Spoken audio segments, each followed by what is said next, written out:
नमस्कार विद्यार्थी मित्रांनो, 2026 चे राज्यसेवाची लिंक आत्ताच ओपन झाली आहे आणि सगळ्यांना कन्फ्युजन असेल की वैकल्पिक विषय कुठला निवडावा. तर यासाठीच बघा, वैकल्पिक विषय निवडताना काही पॅरामीटर असतात की त्या विषयाचा अवेलेबल असणारं मटेरियल.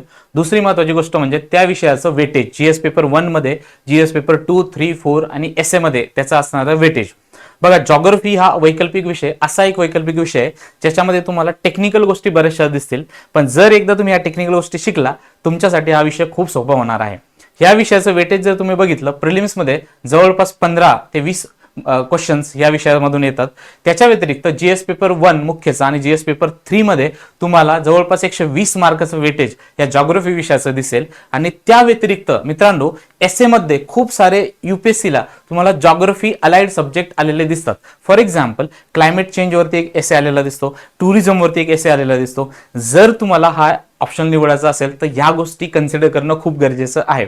आणि त्या व्यतिरिक्त तुमचा असणारा सेल्फ इंटरेस्ट. मित्रांनो, आपली आवड ही खूप महत्त्वाची असते.